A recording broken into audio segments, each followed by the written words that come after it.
Welcome to this edition of Peak Performers Podcast with your host, Thor Conklin. Thor will be sharing the necessary tools, strategies, and psychology you'll need to become a peak performer in any area of your life or business. Hey, and welcome to another episode of Peak Performers. This is episode number 7. You ask the questions, you get the answers. Work-life balance. Is it possible? And if so, how do I get more? And also, sugar versus cocaine. First question comes in from Marianne from Texas. She wants to know how to get more balance in her life. I'll contend that you do not want more balance in your life, but you want it to feel more balanced. Balance is really quite boring.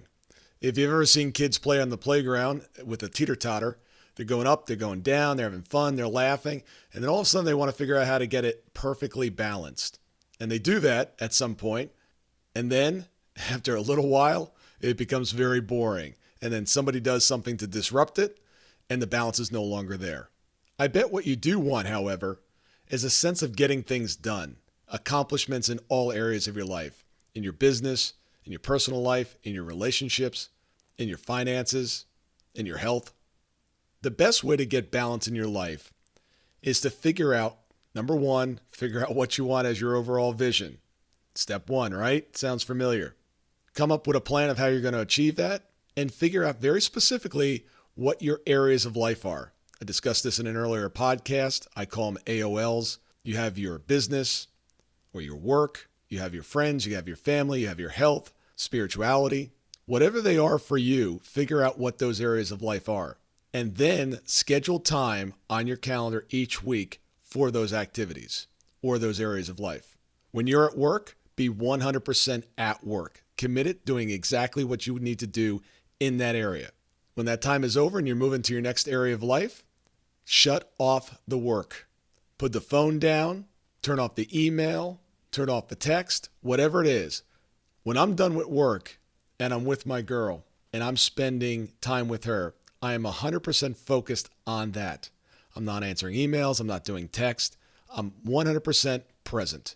One of the first steps in figuring out how to get what we'll call balance is to say no and eliminate stuff that does not matter. One of the biggest problems that most of my clients have is they're trying to get too much done, and they find what they're ending up doing is not doing any of it extremely well. So the key to balance: be 100% present in what you're doing, focus on what's important, and be 100% present to whatever you're doing.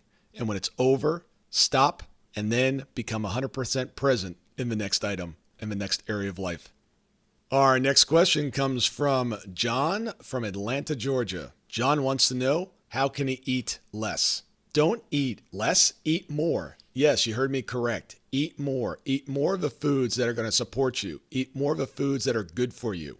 And stop trying to eat less of those foods that are not. If you came to me and said that you had a drug addiction, alcohol addiction, pain pill addiction, my recommendation to you would not be to do less. You don't tell an alcoholic to drink less, or a drug addict to do less, or a heroin addict to do less. You don't do it. Recent studies have shown that sugar and sugar byproducts, let's face it, you know that it's not only sugar, but it's all the other products that break down into sugar. The flours, the wheat, the processed foods, they all break down into sugar. Sugar has been shown to be 8 times more addictive than cocaine. Have you ever noticed that when you have sugar-based products, all you want is more? It's real simple. It's scientific. Sugar produces dopamine in the brain. Dopamine is a neurotransmitter that produces pleasure in the brain. The more sugar that you have, the more dopamine, the happier you are. And when you're done taking in the sugar, the body crashes, the dopamine is cut off, and that's when what happens? The pleasure is gone and is replaced with the addiction and the need for more.